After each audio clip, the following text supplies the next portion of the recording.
रामा हम दासन का दास करीजिए। चौथी पातशाही गुरु रामदास जी महाराज की वाणी। परमात्मा से एक गुहार, कभी अहंकार मत आने देना। मुझे दासों का दास बना दे, निम्न बना, तुच्छ बना, ताकि मैं तेरे मिलने के काबिल हो सकूं। गुरु साहिबान के वचनों पर आधारित आज का ये सत्संग मास्टर मंगाराम जी द्वारा फरमाया गया है। साध संगत जी, रूहानी परिवार का हिस्सा बनने के लिए रूह का अंदाज आपकी अपने चैनल को सब्सक्राइब करें। वाणी चौथी पातशाही श्री गुरु रामदास जी महाराज साहब की। राम हम दासन दास करी जय, राम हम दासन दास करी जय, राम हम दासन दास करी जय, राम हम दासन दास करी जय।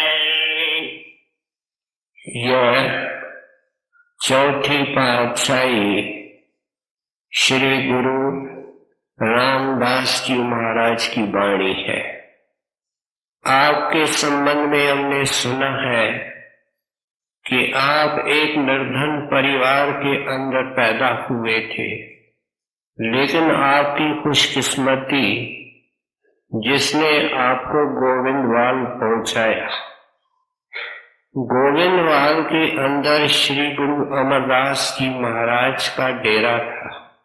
आपका उनके सामने आना, उनके चरणों में आना ऐसा था जैसे सूखे बारूद को हम आग के नजदीक लाते हैं, एकदम आग करता है।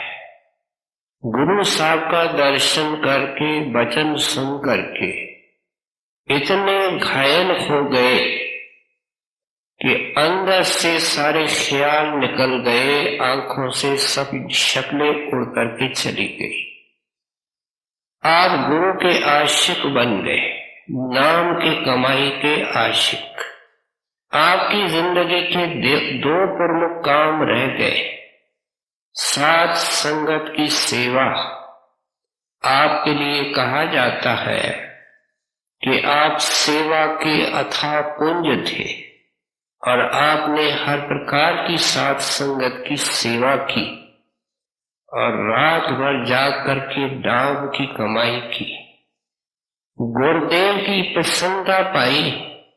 खुश हो करके उन्होंने अपनी सुपुत्री, हालांकि आप एक निर्धन परिवार से आए थे, उनको विवाह के अंदर दे दी और फिर अंदर से खूब रंग चढ़ाया। और कोई वक्त आया जो उन्होंने संगत की सेवा का काम आपके हवाले किया। लेकिन जिस हृदय के अंदर इतनी बड़ी दौलत रखी, इतना बड़ा खजाना जिससे कि लाखों अनंत जीवों का उद्धार होना था, उस हृदय की हालत क्या थी, कितना विशाल, कितना अचल, इसके बारे में एक इंसिडेंट है। जब श्री गुरु अमरदास जी महाराज के चोले छोड़ने का समय आया तो उन्होंने एक कौतक रचा और गद्दी के ग्राहक तो हमेश होते हैं। आपने हुक्म दिया कि अमुक मैदान के अंदर अपनी अपनी मिट्टी लेकर के चबूतरे का स्टेज बनाओ। गए, अपनी अपनी मिट्टी लेकर के चबूतरे बनाए। जब श्री गुरु अमरदास जी महाराज उनको देखने आए, कहते हैं ये ठीक नहीं है, इनके अंदर कोई भी ठीक नहीं है, इन चबूतरों को गिराओ, वापस बनाओ। इतिहास कहता है कि गुरु साहब रोज आकर के बने बनाए चबूतरे गिरवा करके जाते थे और आदेश दे करके जाते थे कि वापस बनाओ। अब ये कई दिनों तक सिलसिला चला और जो हिरसी थे, ऊपरी थे, वे तो एकदम हट गए। इतिहास कहता है कि गुरु साहब ने 70 बार ये चबूतरे बनवाए और गिरवाए। उस वक्त बिल्कुल गिने चुने सत्संगी प्रेमी बच गए थे। उनका मन भी डामाडोल हो गया। कहने लगे, भाई ये क्या हुक्म है? गुरु साहब की उम्र अब देखो क्या हो रही है। यहां तक कह दिया, क्या हुक्म भी कोई ठीक है या नहीं है? तो गुरु रामदास जी महाराज के नेत्रों से जलधारा बह चुकी, क्योंकि आप गुरु को अंदर प्रकट कर चुके थे और बखूबी जानते थे कि गुरु कभी गलती नहीं करता, कभी नाजायज हुक्म नहीं देता। जब किसी ने कहा भाई तू भी छोड़ दे, तो आप उनको क्या कहते हैं कि सुनो, गुरु कभी गलती नहीं करता। हमारी बुद्धि और अकल से हम गुरु के कारगुजारी को समझ नहीं सकते। इस दास का तो ये हाल है कि अगर मेरे गुरु, मेरे सतगुरु मेरे को सारी जिंदगी ये काम देवे कि चबूतरे बनाओ और गिराओ, तो आपके घर का नाम भाई जेठा था। ये रामदास जी महाराज तो इनके गुरुदेव ने नाम रखा था। कहने लगे ये भाई जेठा यही काम करेगा। अगर गुरुदेव मेरे से सारी जिंदगी ये काम कराएंगे, ये साबित करता है कि जिस हृदय के अंदर गुरु साहब ने इतना बड़ा खजाना रखा, उसके विश्वास और उसके प्रेम की हालत क्या थी। आपने 7 साल गुरु गद्दी को सजाया और कहते हैं सिक्खी का काफी विस्तार हुआ। आपके कार्यकाल की विशेषता ये थी कि बहुत सारे योगी, सन्यासी, सो कॉल्ड साधु आपके पास आए और खूब उनसे बहस मुबाहिसा किया, लेकिन हार करके, कायल हो करके आपके प्रेमी सेवक बन करके गए।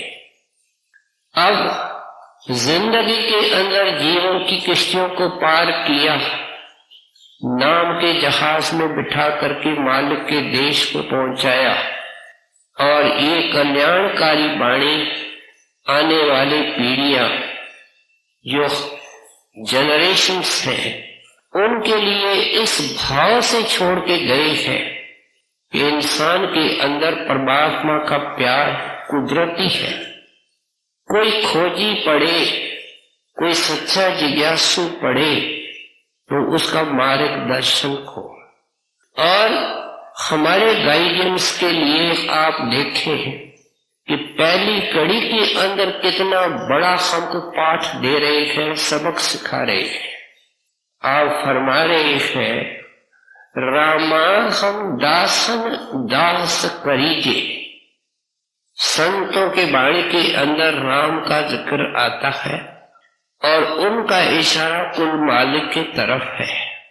कहते हैं, ऐ मालिक, मैं लाचार, मैं एक हारा हुआ बंदा, मैं जन्मों जन्मों का थका हुआ इंसान, मेरे बल बूते के अंदर नहीं कि मैं आप तक पहुंच सकूं।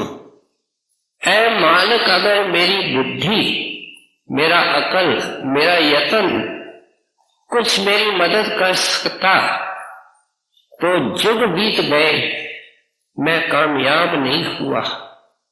अब हार करके आपके चरणों के अंदर आया हूं। ऐ राम, क्या कर, अपने दास के चरणों में पहुंचा दे, उस प्यारे सेवक के चरणों के अंदर पहुंचा दे जिसके अंदर तू मूर्तिमान है, जिसके अंदर तू प्रगट है, जो तेरे से अभेद है, जिस्म दो है लेकिन आत्मा एक है। कहते हैं ऐसे महापुरुष के चरणों में मुझे पहुंचा करके फिर एक और दया करना कि मुझे उनका जर खरीद गुलाम बना देना, मुझे उनका सच्चा सेवक बना देना। थोड़ा विस्तार से सोचें। कबीर साहब ने अपने वाणी के अंदर ये जो शब्द राम है इसको खोल करके इस तरीके से समझाया है। एक राम दशरथ का बेटा, एक रामचंद्र जी महाराज जो त्रेता युग के अंदर आए, विष्णु भगवान के अवतार थे, महान हस्ती थे और महान कार्य करके चले गए। एक राम दशरथ का बेटा, एक राम घट घट में बैठा। वो कौन है? वो मन है। राम शब्द का अर्थ है रमी हुई शक्ति। कहते हैं मन क्या है? उसकी स्पीड इतनी है जो कोई दुनिया के अंदर रॉकेट इस रफ्तार से नहीं चलता। अगर हमारे अंदर से कोई बहन भाई अमेरिका गया, लंदन गया, किसी होटल में ठहरा, किसी मकान में ठहरा, अगर उसका नक्शा, उसका चित्र विजुअलाइज करे, आंखों के सामने लाए, तो हम जानते हैं मन को कितना समय लगता है। सेकंड का भी कुछ हिस्सा ये मन की रफ्तार है। इतने तेज गति से ये दौड़ता है, इसलिए इतना वो घातक दुश्मन भी है। एक राम दशरथ का बेटा, एक राम घट घट में बैठा, एक राम का सकल पसारा, वह त्रिलोकीनाथ है। सारी त्रिलोकी उसके अंदर समाई हुई है, वह त्रिलोकी के अंदर समाया हुआ है। एक राम इनहू से न्यारा। कहते हैं मेरा अल्टीमेट गोल, अंतिम मंजिल वो राम है जो परलय महाप्रलय से परे है, विनाश के दायरे से परे है, न आता है न जाता है, जिसको वाणी के अंदर निश्चल कहा गया। हम हिंदी में निश्चल कहते हैं, अजर अमर अविनाशी कहते हैं। सारे संत महात्मा हमारे सामने मंजिल वो रखते हैं, हमने रखी, लेकिन इससे नीचे नीचे रखी, रचना के अंदर रखी और रचना का हिस्सा है। इसलिए इष्ट सचखंड का, सत्पुरुष का, ये राम का अर्थ है। ये सभी संतों ने इसको खोल करके समझाया है। दरिया साहब हमारे राजस्थान के महात्मा, वे लिखते हैं जे सिमरो तो पूर्ण राम। राम के आगे उन्होंने पूर्ण लगाया।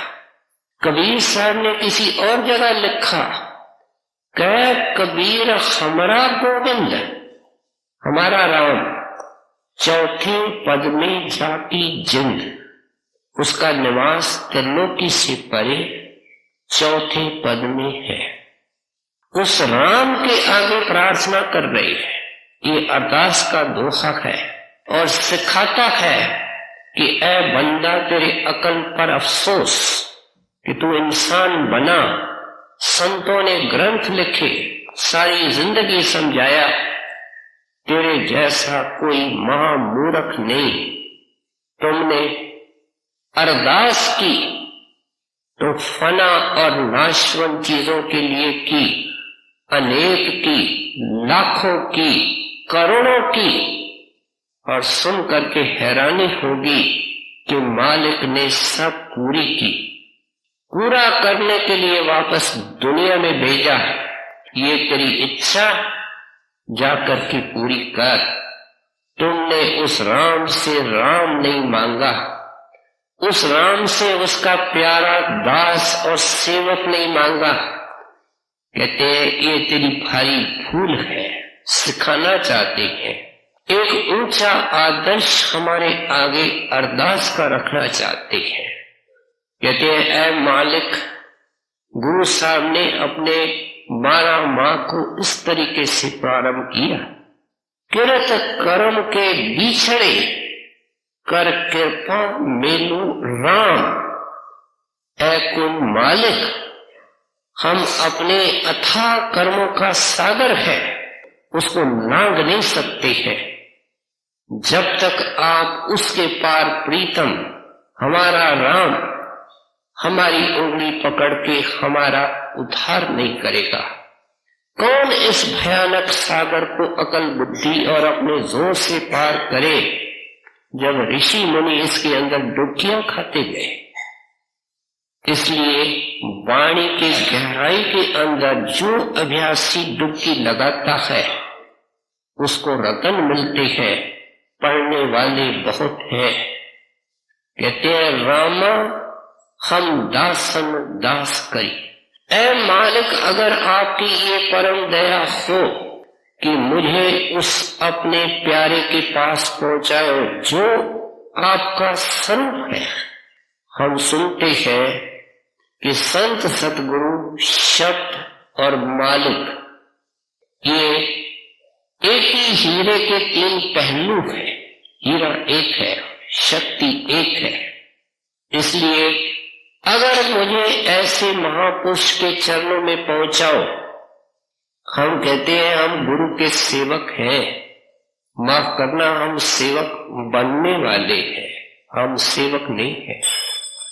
सेवक की महिमा वाणी के अंदर लिखते हुए गुरु साहब ने क्या फरमाया, हर का सेवक सो हर गया, भेद न जानो मानुष देखा। कहते देह नजर आती है इसलिए फर्क नजर आता है, भेद नजर आता है।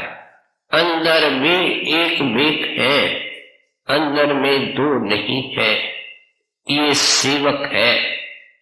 कहते हैं ऐसा महापुरुष दुनिया के अंदर जब जब आया तो अपने सत्संग के अंदर जाते वक्त वाणी के अंदर उन्होंने अगर महिमा की है तो अपने गुरुदेव की है।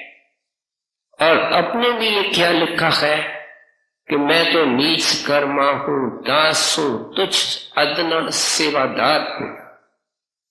कबीर साहब ने वाणी के अंदर लिखा, दास कबीर जतन से ओढ़ी, जो कि तो धड़ दीनी चलोरिया।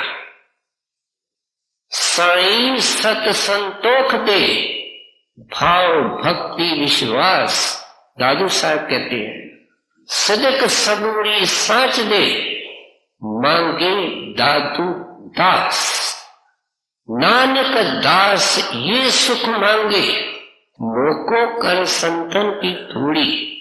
दास मलु का यूं कहे, सबको दाता राम। कितना बड़ा सबक है कि हमारे अंदर कोई गुण नहीं, अवगुणों की खान, लेकिन ये दृष्टिकोण बनाया। वाणी का एक एक वचन तीर का काम कर सकता है, बशर्ते हृदय खुला हो, खिड़की खुली हो। नहीं तो वो पल्ले को ठोकर मारेगा, तीर बाहर रहेगा, प्रवेश अंदर नहीं करेगा। इसलिए कहते हैं कि वाणी सुनो तो उदार होकर के सुनो, दिल का दरवाजा खोल करके सुनो, रिसेप्टिव होकर के सुनो। हमने शाह इब्राहिम की वार्ता सुनी है कि आप खुदा के मिलने के लिए तड़पते थे। एक दिन दरबार में बैठे थे तो एक उस जमाने के अंदर गुलामों का रवाज था, हिंदी में हम उसको दास प्रथा कहते हैं। क्या नौकर खरीदे जाते थे, पूरी कीमत चुका करके सदा के लिए गुलाम बन जाते थे और फिर उनका कोई हक या अधिकार नहीं रहता था। ऐसा एक व्यक्ति आपकी सेवा में आया। इब्राहिम ने पूछा, तुम्हारा नाम क्या है? हाथ जोड़ करके कहता है, कोई भी मेरा नाम हो, लेकिन आज के बाद नाम मेरा वो रहेगा जो आप रखेंगे। एक एक जवाब को ध्यान से सुनते जाए कि सेवक बनना कितना मुश्किल है। कहने लगे, भाई तुम काम क्या करोगे? तो कहता है, अनेक काम किए हैं, लेकिन अब तो सिर्फ वही काम करूंगा जो आप बताएंगे। कहने लगे, भाई लोगे क्या? आपकी जरूरतें क्या है? आपके आंखों में पानी आ गया। कहने लगे, हजरत मैं तो गुलाम आपके हवाले होने आया हूं। गुलाम की भी कोई शर्तें होती है, गुलाम की भी कोई जरूरतें होती है।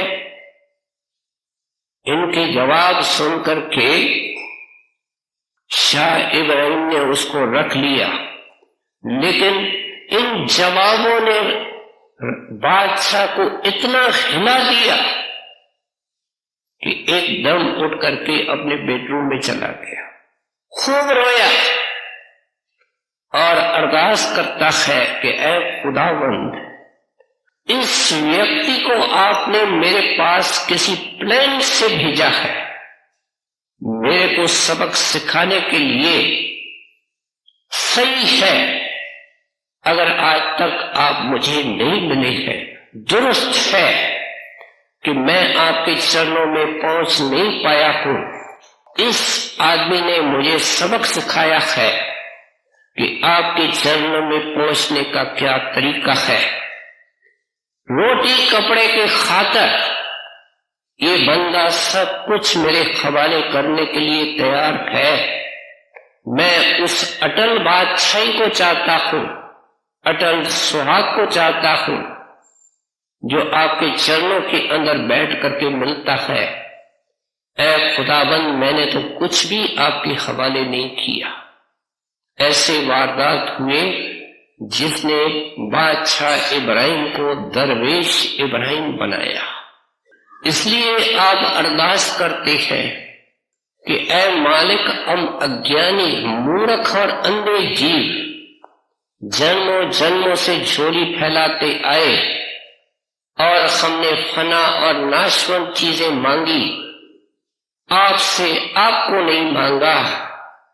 ये सब कुछ पा करके, अनुभव करके, अपने सारे पिछले इतिहास को अंदर देख करके हमारी दया इनको सताती है कि कोई इस वाणी को सुन करके सीखे, समझे, विचारे कि ये जो हमारा अटूट सिलसिला अरदास और प्रार्थना का दिन में एक बार नहीं अनेक बार हो रहा है, नाम लेने के बाद हो रहा है, ये सिलसिला बंद हो जाए और उस कुल मालिक के आगे प्रार्थना करे कि मुझे सतगुरु के चरणों में पहुंचाओ।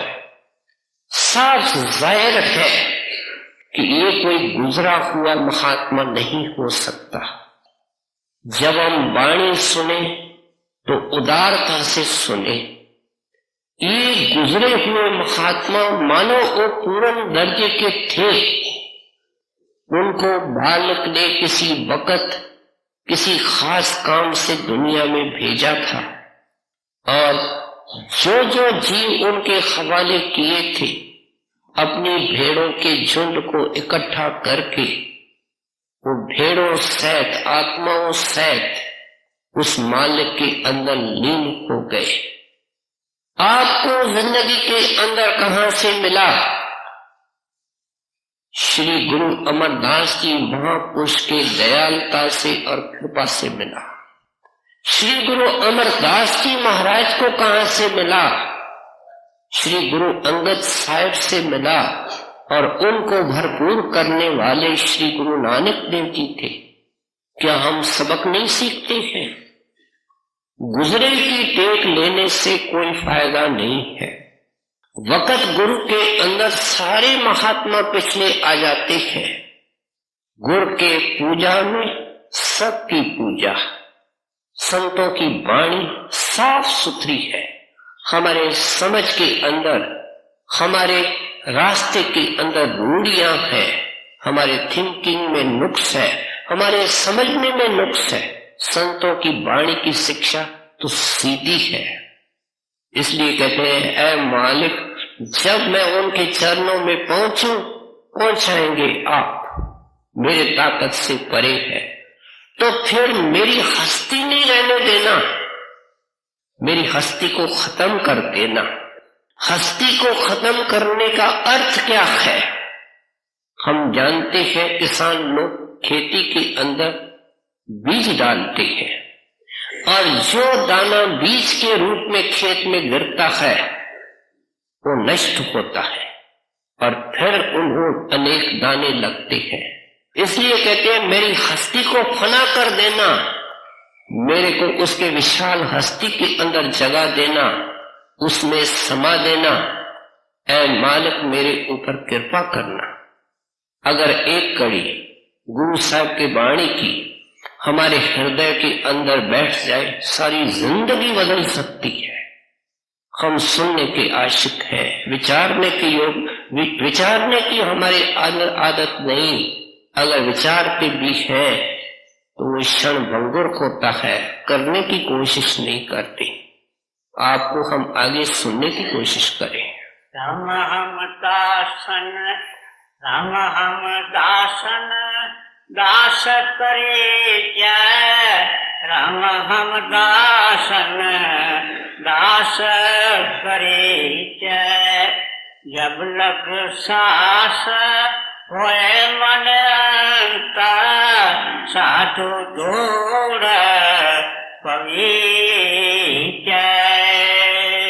अब समझा रहे हैं, जो आपका अनुभव है, आपकी झोली को गुरु ने कैसे भरा, आपको खजाना कैसे मिला, गुरु ने अपना रूप कैसे बनाया, उसके आधार पर समझा रहे हैं। कहते हैं, जब किस्मत से तुमको ऐसा महात्मा मिले, अब तक तो तकदीर नहीं जागी, भाग उदय नहीं हुए। कहते हैं, भाग जगाने वाला वो महापुरुष है, सतगुरु है, मालिक है। और जब दया करके तेरे को अपने चरणों में बुलाए तो ऐसा महापुरुष तेरे से लेगा कुछ नहीं। अगर कोई महात्मा ये चाहता है कि मेरा सेवक मेरे को माथा टेके, माफ करना, वो महात्मा नहीं है। क्योंकि चाहता है कि मेरा सेवक माथा टेके। ये दाता होते हैं, कुछ नहीं चाहते हैं, यहां तक नहीं चाहते हैं कि थैंक्स नहीं चाहते हैं। लाख परोपकार करते हैं, लाख भलाइयां करते हैं, लेकिन जुबान बंद, होठ बंद, जितलाते तक नहीं है। इसलिए कहते हैं, ऐसे महापुरुष। हजूर महाराज एक दिन दफ्तर में बैठे थे, खुद देखने में आया कि एक सत्संगी ने आकर के जिस कुर्सी पर हजूर विराजमान थे उससे थोड़ा दूर जमीन में माथा लगा करके और प्रणाम किया। 2 मिनट उसने अपना माथा जमीन पर रगड़ा और फिर सिर उठा करके महाराज के सामने आया। महाराज जी उनको क्या कहते हैं, ऐ भले आदमी, जमीन से क्या निकाल रहे हो? जमीन में क्या रखा हुआ है? खजाना तो तेरे अंदर है, अंदर से निकालो, जब शांति मिलेगी। संत महात्मा इस कर्म कांड से, कर्म भरम से उनको निकालने आते हैं। कहते ऐसे महापुरुष प्रेम प्यार से समझाते हैं। आए दिन सुनते हैं कि उनके पास हथियार वचन वाणी का होता है, करामत का नहीं होता है। सारे पूर्ण दर्जे के महात्माओं ने करामत को मदाई का खेल कहा है। मदारी ढोलक बजाता है, लोगों को इकट्ठा करता है। भावना क्या होती है? पैसा और जय जयकार। कहते हैं सच्चे महात्मा तो दाता होते हैं। जब मालिक उनका अपना है, वे मालिक के है, तो मालिक की क्या ख्वाहिश, मालिक की क्या चाह। इसलिए कहते हैं उनके खजाने भरे होते हैं, उनको कोई चीज की जरूरत नहीं, और एन बैन से इशारे से देना चाहते हैं। लेकिन अफसोस तो संतों को इस बात का होता है कि उस चीज का कोई ग्राहक नहीं निकलता है। कहते हैं ऐसे पूर्ण महात्मा किसी जाति का हो, किसी देश का हो, मिलने का तरीका और जो शिक्षा दीक्षा देता है वो समान होती है। भाषा का फर्क हो सकता है, लेकिन वो महात्मा अपने सेवक को जाप या सिमरन का तरीका देता है। क्यों? कि वो समझाता है कि वो परमात्मा जिस दरवाजे के अंदर से निकल करके उसको मिलना है, वो आंखों के बीच में शिव नेत्र है, ब्रह्म रंदर है। रंदर का मतलब दरवाजा है। इस तरीके से कहते हैं कि वहां उस दरवाजे से निकल करके अंदर जाने के लिए, इस शरीर को खाली करने के लिए आए दिन सुनते हैं ये जीते जी मरना। जो जीते जी मर गया वो मौत के घाटी को पार गया, उसको तो मुक्ति के सुहाग का टीका लग गया, वो वापस माता के पेट में नहीं आएगा। संत आते इस मिशन से है और हमारे को सिमरन का दान देते हैं। कहते हैं जब तक तेरी जान में जान है, प्यारे बाजी लगा दे, अपने सांसों को दाव पे लगा दे और उनके सिमरन का अभ्यास कर ले।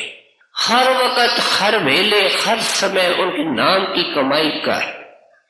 1 घंटे 2 घंटे का काम नहीं। तुम दुनिया के अंदर दिन रात अटके हुए हो, चिपके हुए हो, चिंतन करते हो, प्यार करते हो। जुगों का सिलसिला है, घंटे 2 घंटे से ये टूट नहीं सकता। हर दम उसको छाती से लगा करके रखना पड़ेगा। तो इसलिए आप कहते हैं कि ये जो यहां आप कहते हैं तेरे को शांति तब आएगी जब तुमको चरणों की धूल मिलेगी।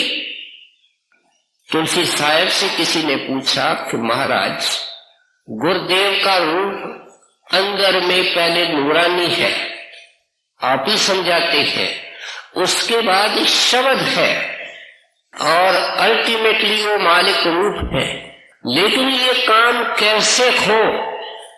तो आपने उनको समझाया। कहते हैं शौक हो, प्रेम हो, तो उसके लिए ये तरीका आसान में आसान तरीका है। वो क्या? छिन छिन सुरत संभार लार दर के रखो।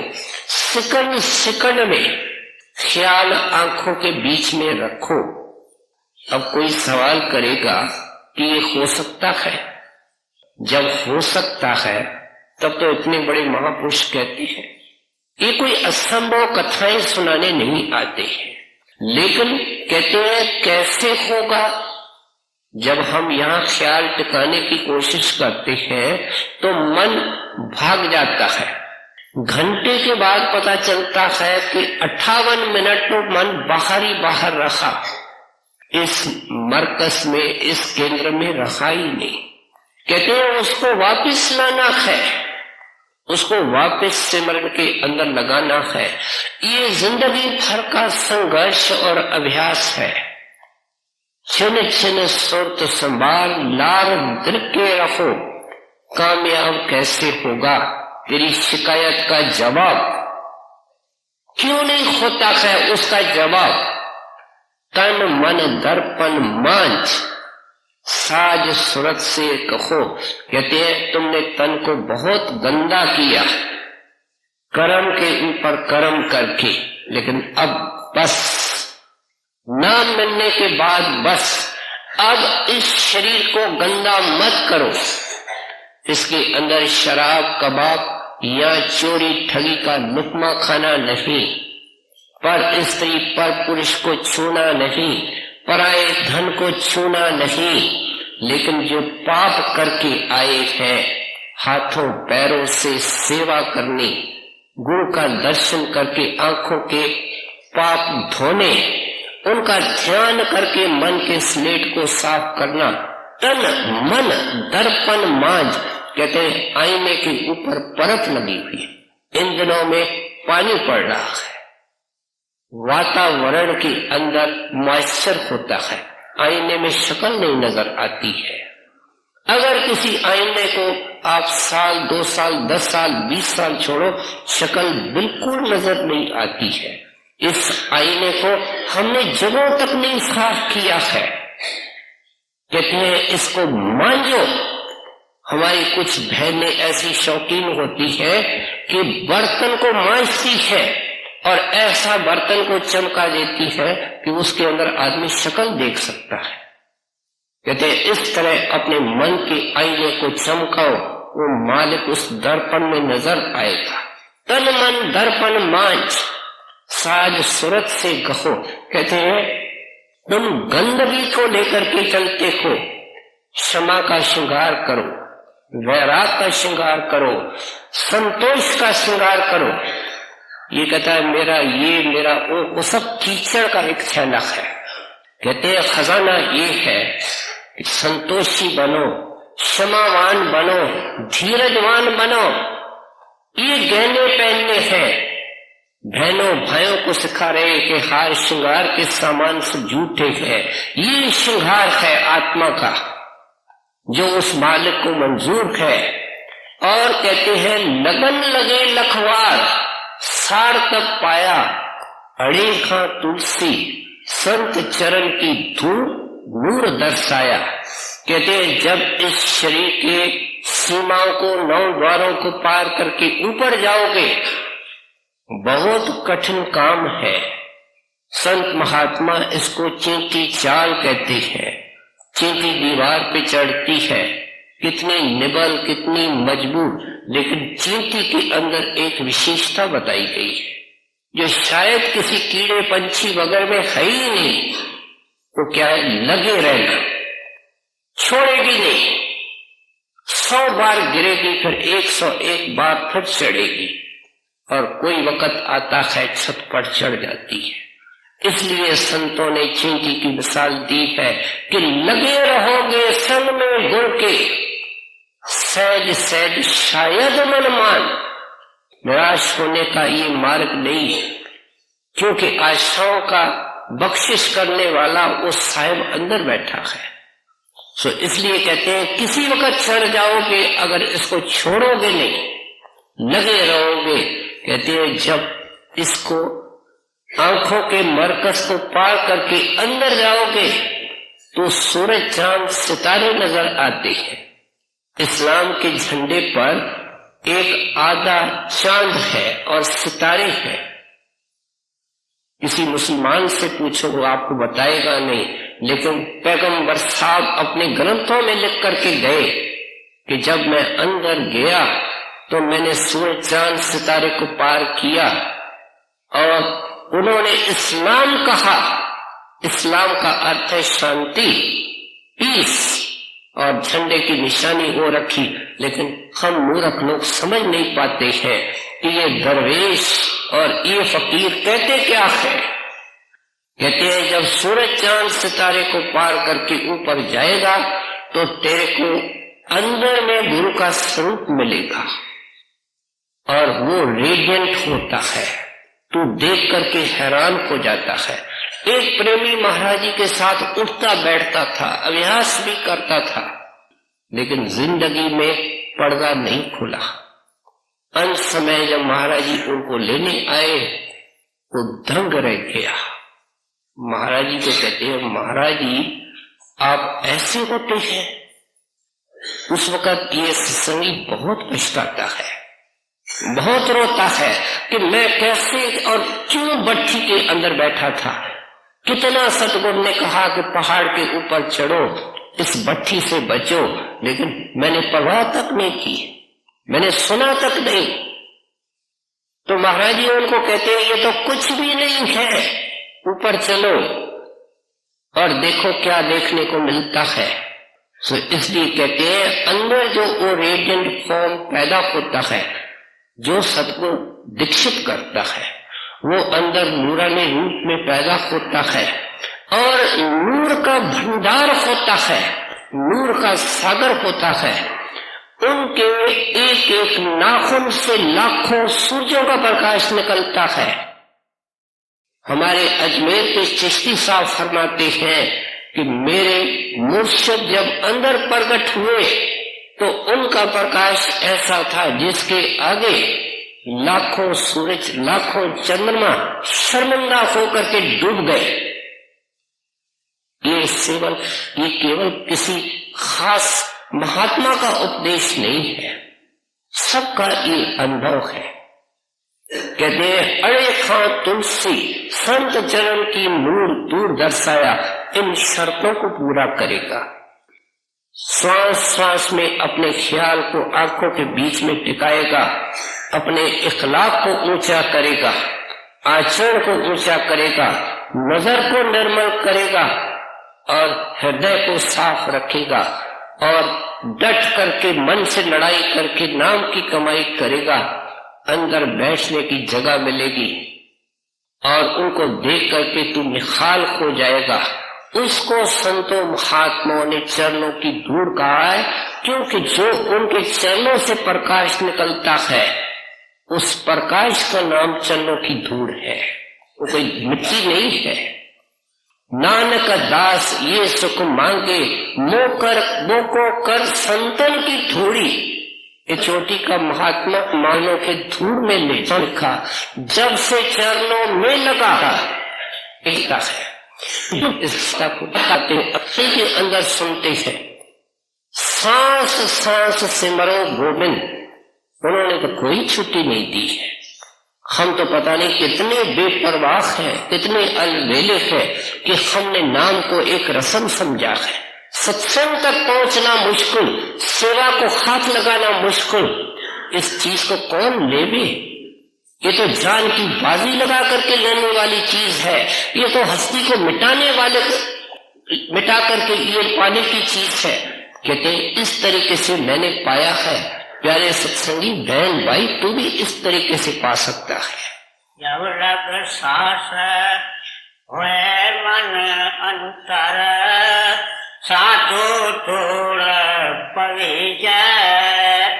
शंकर नारद शेख नागमुन, तोड़ साधु की लोची जय।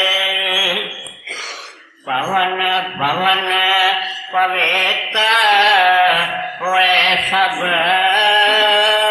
जय साधु चरण करे जय।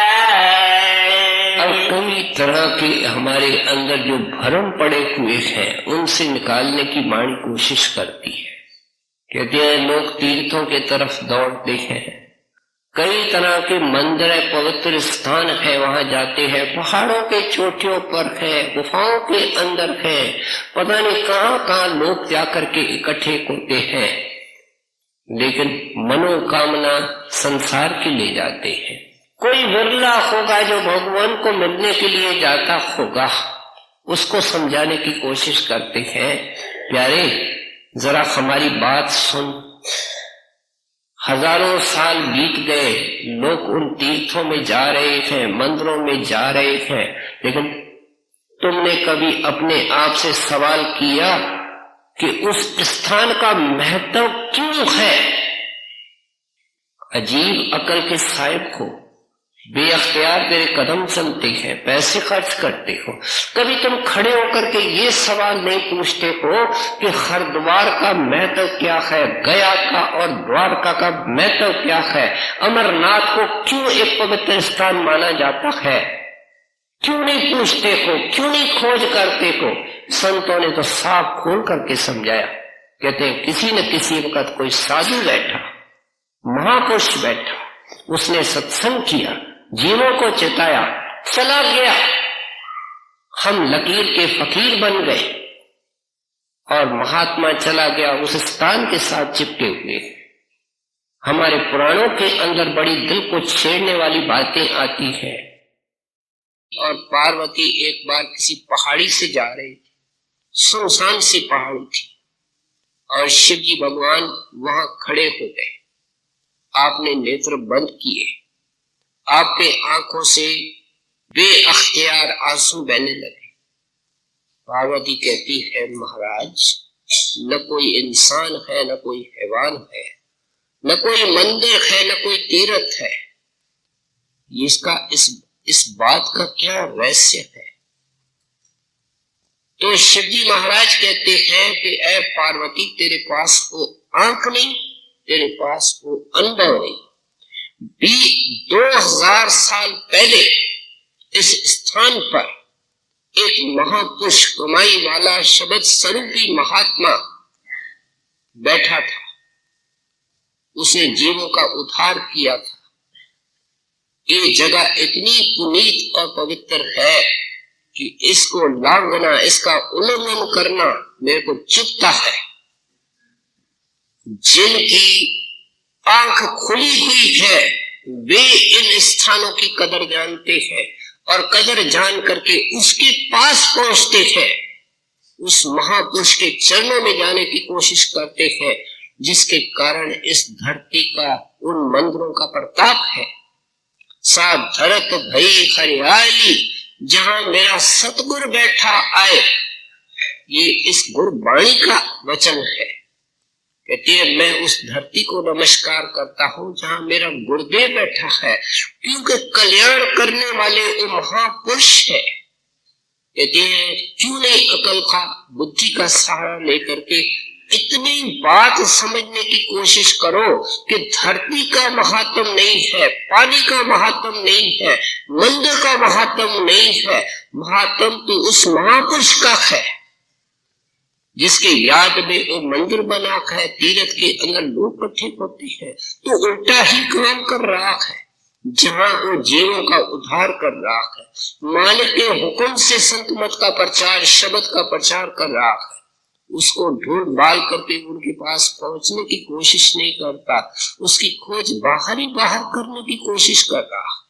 आप हमको एक नुक्ते पर लाना चाहते हैं जिससे कि आपने शब्द शुरू किया है, रामा हम दास करीगे, मैं कुछ नहीं चाहता, मुझे अपने स्वरूप के अंदर, जिसके अंदर आप मूर्तिमान है, आपका नूर चमकता है, मुझे उसके चरणों के अंदर पहुंचा करके उनका सच्चा सेवादार बना दो, सच्चा सेवक बना दो।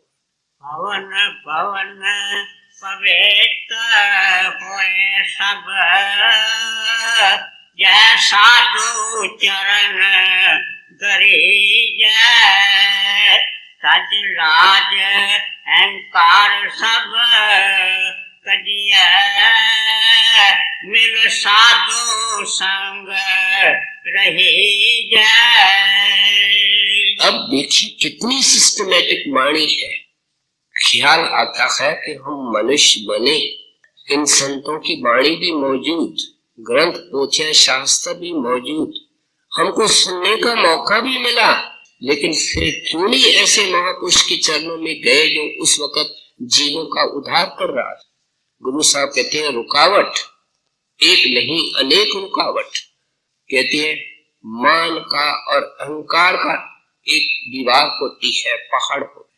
मान कहते हैं, मैं इतना पदवी वाला और साधु झोपड़ी में रहता है, मैं इतना पढ़ा लिखा, महात्मा अनपढ़ है।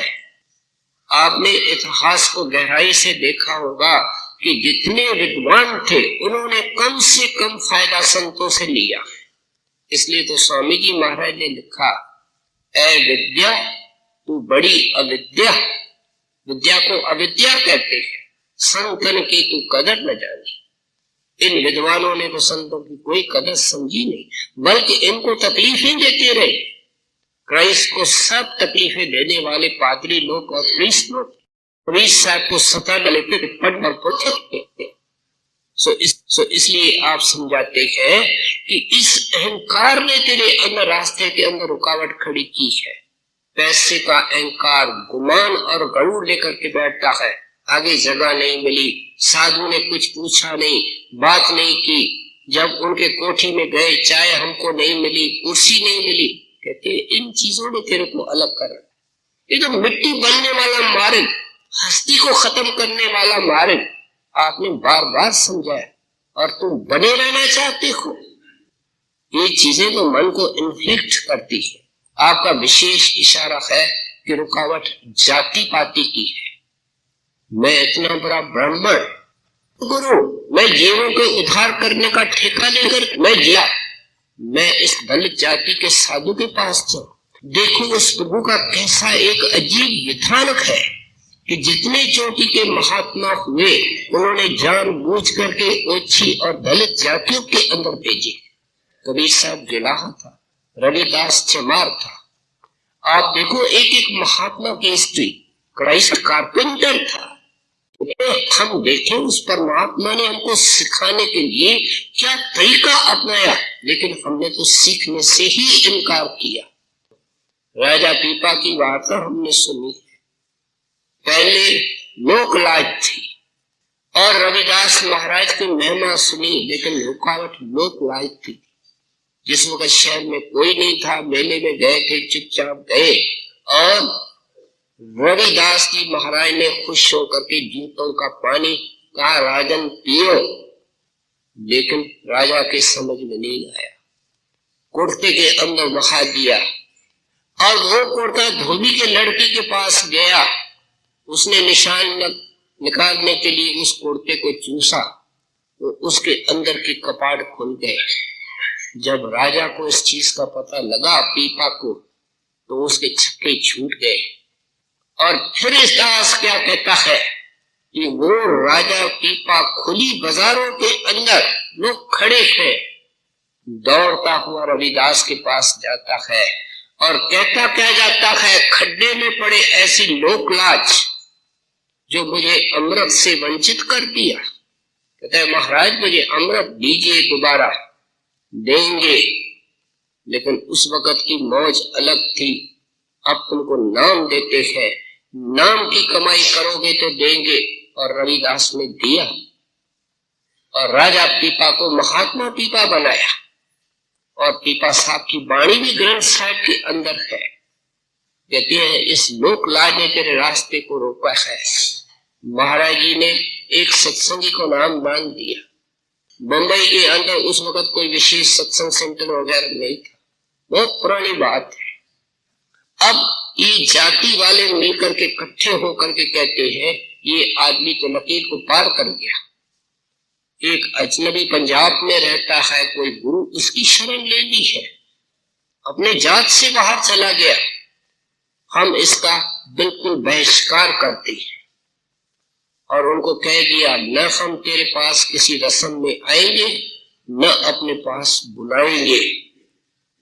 वो डेरे में आया, महाराज जी को कहता है महाराज जी इन जाति वालों ने तो मेरा टोटल बहिष्कार कर दिया। अब मैं मरूंगा तो मुझे कोई उठाने वाला भी होगा। महाराज जी मुस्कुरा के इस तरफ देखते हैं, बेहिसाब संगत खड़ी थी। कहते हैं इतने तेरे बहन, इतने तेरे भाई, तेरे को उठाने वाले नहीं होगा। उसके मन में संतोष आया। बड़े महाराज साहब चले गए, फिर हजूर महाराज आए और ये ऐन सामने को देखने को मिला कि वो बम्बई से आया, 10 बजे की गाड़ी से उतरा और नहा धो करके लंगर में खाना खाने गया। महाराज जी दफ्तर में बैठे थे, दर्शन किया और उस वक्त एक मकान था जिसको मुंबई की कोठी कहते थे, उसमें जाकर के पत्नी बच्चों के साथ आया था। उसको कोई दिल का दौरा पड़ा और चोला छोड़ दिया। शाम को सत्संग होता था। सत्संग के अंदर भरी सभा के अंदर अनाउंसमेंट हुई कि एक मुंबई का सत्संगी चोला छोड़ गया है, सारी संगत उसके साथ जावे। ये क्या है? नानक दास जो मुख से बोले यहाँ वहां सच होए। कहते हैं जो मालिक का दास और प्यारा मुख से वचन बोलता है, वो न केवल इस दुनिया में कायम है और सच्चा है, लेकिन ऊपर भी सच्चा और कायम है। महाराज ने बोल दिया था, इसलिए तेरे बहन भाई तू अकेला नहीं जाएगा। उस वचन को पूरा करने के लिए सिर्फ वो डेरे आया था। सो इसलिए कहते हैं कि ये लोकलाज की रुकावट ने तेरे को इस अमृत से महरूम किया है, मुक्ति से महरूम किया है। ही एक एक लाइन के अंदर किसी न किसी भ्रम का निवारण कर रही है। तज लाज अहंकार सब तजिए, मिल साधु संग रही जाए। धर्म राय की कान चुकावे, दिख डूबदा काद कटी जाए। कहती है संतों को हमको जो सुख के साधन नजर आते हैं, ये संतों को सब विष नजर आते हैं। कहते हैं तो विष के अंदर डुबकियां मार रहा है। दुनिया में केवल विष के अंदर डुबकियां नहीं मारता है, लेकिन मरने की बात नरकों के अंदर डुबकियां मारता है।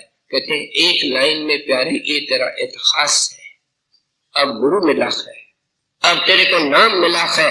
धर्म राय की कान चुकावे, तेरा बड़ा लंबा लेखा है धर्म राय के पास, लेकिन अब तुमको बंदी छोड़ मिला है, लेखा उसके पास है, तेरी फाइल उसके पास है। और गुरु साहब ने वाणी के अंदर क्या लिखा, कह नानक जिनको सतगुरु मिलिया, तिनका लेखा निबड़िया। इसका अर्थ क्या है कि जिनको बाहर से सतगुरु मिलते हैं, उनके लेखे खत्म होने का फैसला हो जाता है, लेकिन जब सतगुरु अंदर में मिलते हैं नूरी रूप में और शब्द रूप में, तो लेखा खत्म हो जाता है। वो अपने दया महर से इसको खत्म कर देते हैं। ये की ताकत नहीं है। इस जीव को केवल संतों से सहयोग करना है। आप देखो, जिससे आप प्यार करते हो, क्या उसके तरफ पीठ करते हो, उसके तरफ मुख करते हो? कितने हम बहन भाई हैं जिनका मुख सतगुरु की तरफ है।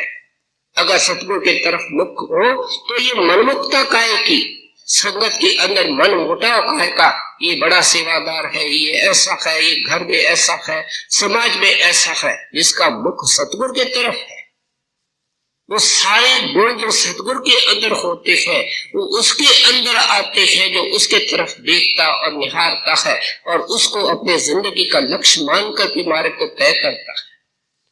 सो इसलिए आप कहते हैं तेरा हिस्सा किताब ही किसी से नहीं रखा। अब थोड़े दिनों की तकलीफ है, पहले जगह जगह का इतना दुखदाई इतिहास, ये तो चैप्टर गुरु ने उस दिन बंद कर दिया कि ये नरकों में नहीं जाएगा, ये 84 में नहीं जाएगा। कहते कभी सोचा इस फैसले का अर्थ क्या है, कौन ये कर सकता है? और फिर तेरी शिकायत, और ये मेरा काम, मेरा ये काम। कहते हैं कितने लज्जा की बात है, जिसने 84 के दरवाजे बंद कर दिए, नरकों के दरवाजे बंद कर दिए। ये दुख सुख प्यारे उस दिनों के हैं, और दुखों के अंदर मन की घड़त होती है और ये नाम की तरफ लगता है, इसके अंदर भी गुरु की रहमत होती है। सो इसलिए आप कहते हैं तेरा जब धर्म राय से वास्ता नहीं रहा, तो अभी भी तेरा मुख जो है वो मन की तरफ और काल की तरफ है। जरा उलटने की कोशिश कर, उलटने के लिए तेरे को सिमरन मिला है, मन को निर्मल करने के लिए सत्संग है, सेवक है, और चित्त को निर्मल करके फिर नाम की कमाई करना है। तो ये क्या होता है, अबाउट टर्न हो जाता है, जैसे ड्रिल के अंदर अबाउट टर्न किया जाता है, इस तरीके से इसका मुख अंतर्मुख हो जाता है। अब हम बाहर मुखी है, फिर अंतर्मुख हो जाते हैं। कहते हैं तेरा वास्ता कोई काल से नहीं, धर्म राय से नहीं। बड़े महाराज जी का एक क्लर्क था, महाराज जी से बहुत प्रीत करता था, सोई था।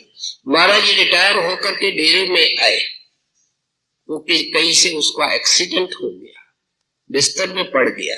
उसकी लड़की विवाहित थी, वो महाराज जी को जानती थी।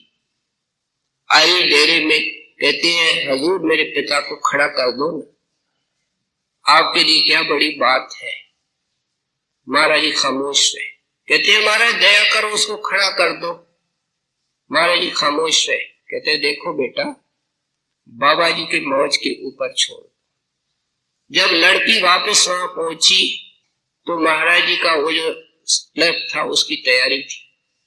वो घर वालों को कहता है महाराज जी आ गए हैं और खड़े हैं, आपको क्या हुआ है, कुर्सी डालो। घर वाले कहते हैं उनको तो नजर नहीं आते हैं, आप महाराज जी को कम से कम ये बेनती करो कि हमको भी दर्शन दे।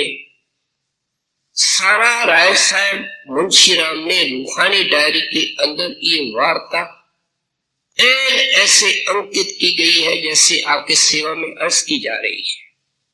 उन सबको दर्शन हुए। महाराज जी कुर्सी पर बैठे उनको नजर आए और उस प्रेमी के आत्मा को लेकर के साथ चले गए।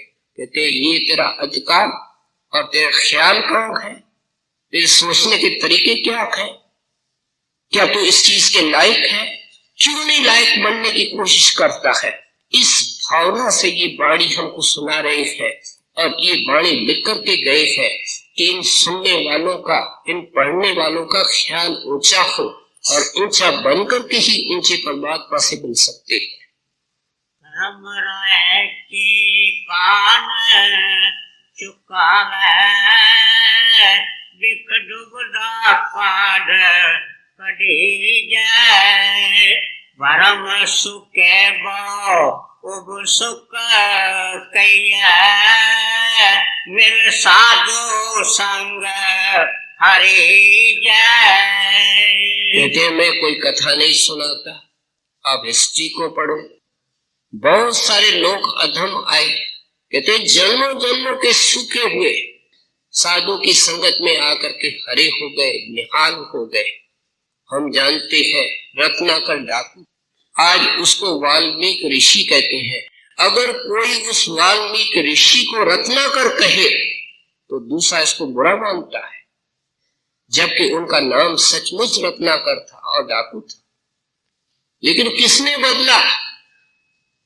कहते हैं साधु महात्मा ने अपने संगत सेवक से बदला, अपने दया से बदला। कोड़ा राक्षस था, सजन ठग था, विधिचंद चोर था, अजामिल पापी की हमने वार्ताएं सुनी है, उंगली माल की पूरी वार्ता हमने सुनी है। गन का वैश्य थी। कहते इतिहास हाथ बांह खड़ी करके तेरे को गवाही देते हैं। एक डाकू था लाभ सिंह, जब महाराज के सामने आया, दर्शन किया, फैसला कर दिया कि ये मेरा काम नहीं। अब वो चोर क्या करता है डाकू, कि जहां जहां से उसने चोरी की है उनके पास जाता है और जितना कुछ उसके पास था हाथ जोड़ करके माफी मांग करके पांव लग करके कहता है देखो मेरे पास इतना बचा है, ये मैं देता हूं, मैं मेहनत मजदूरी करूंगा, जो आपका रहता है वो भी दूंगा। और खूब नाम की कमाई की। घुमाड़ के अंदर एक डाकू था जिसका नाम बलवंत सिंह था। लोग थर थर कांपते थे, नफरत करते थे। नाम मिला, इतना साधु हो गया कि महाराज ने उसको सत्संग करने का हुक्म दिया, जिससे वो कतराते थे, नफरत करते थे, उनके पास पास जाने की कोशिश करते थे। कहते हैं ये सब कोई पिछले इतिहास नहीं है, एक एक साधु महात्मा की जिंदगी में इतिहास मिल सकता है। प्यारे, निराश होने का कोई ये मार्ग नहीं है, ये उम्मीदों का मार्ग है। तुम अपने तरफ से यत्न करने की कोशिश करो।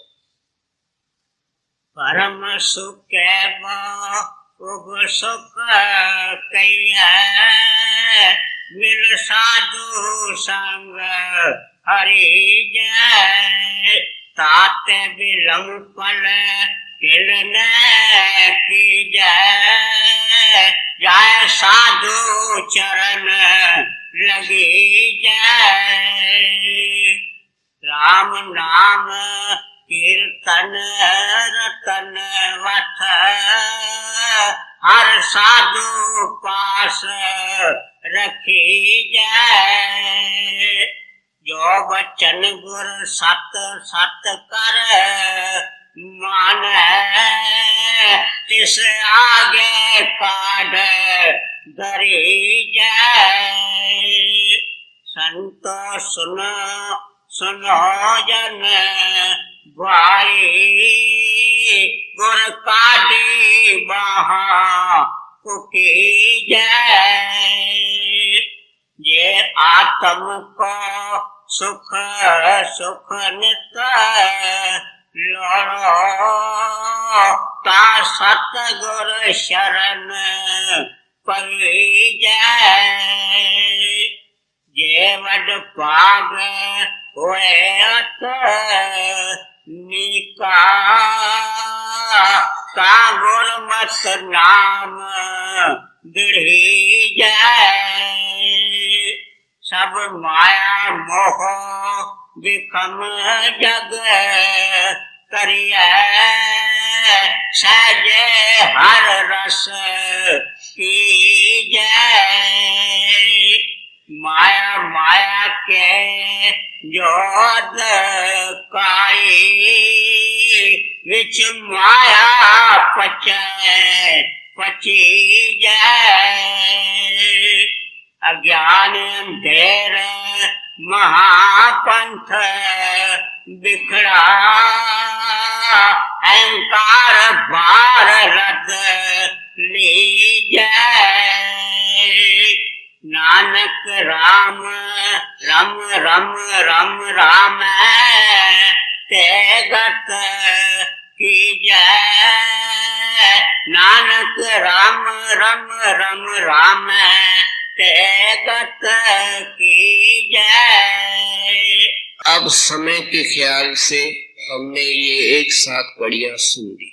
गुरु साहब कहते हैं, देखो तुमको संतों ने नाम दिया है, तुम्हारी अरदास को सुना, अपने चरणों में पहुंचाया और वो बड़ी उम्मीद और आशा रखते हैं।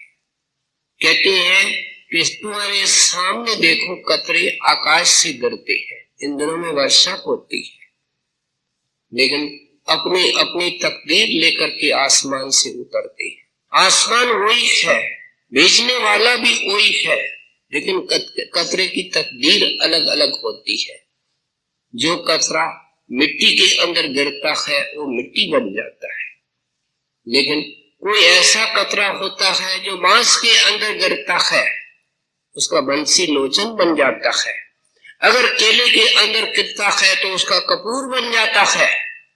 लेकिन समुद्र के किनारे सीपी 20 बूंद का इंतजार करती है और मुंह खोल करके उसके ऊपर फ्लोट करती है, तैरती है जब वर्षा होती है, और वो बूंद जो सीपी के मुंह में जाती है, प्यारे तुम जानते हो, मोती बन जाता है। बूंद तो उसी सोर्स से निकली थी। इसलिए कहते हैं हरेक के अपने अपने सोर्सों का भंडार है। क्यों नहीं नाम के अंदर लगाते हो, इस माया के भट्ठी में क्यों उसको जला रहे हो। गुरु साहब को हमारी हालत, हमारी दया सताती है, बार बार इस नुक्ते पर देते हैं। कहते हैं मैं तुमको अच्छी तरह ज़हन नशीन कराऊं कि तेरा सतगुर और राम कितना महान और उदार है कि अगर एक बार तू उसके शिक्षा दीक्षा के अनुसार अंदर जाएगा, उस शब्द को पकड़ेगा, तो वो भी कोई कमी और कसर नहीं रखता है। वो क्या करता है, तेरे को अपना रूप बना लेता है, राम के अंदर लीन करके तू राम का हो जाता है। कतरा जो सागर में गिर गया उसकी तलाश भी करो तो मिलेगा नहीं, उस कतरे का नाम सागर है। इसलिए कहते हैं ये आपको कोई नई बात नहीं लगेगी, आत्मा उस आद भंडार से निकली थी। संत इस मिशन से आते हैं कि इसको तन मन से अलग करके, रचना से न्यारा करके इसको उस सोर्स के अंदर लीन करे जहां से आत्मा निकली, और निकल करके अनंत और बेअंत कष्ट उठाए, कि कष्टों का इतिहास समाप्त हो। कोई खुशकिस्मत इंसान होता है जो इस वाणी को सुनता है, जो इसके ऊपर विचार करता है और इसको जिंदगी के अंदर उतारने की कोशिश करता है। नानक राम रम रम राम ते गत की जय। नानक राम रम रम राम ते गत की जय। सतगुरु मिले तो नाम दृढ़ाए राम नाम रल मिली जाए।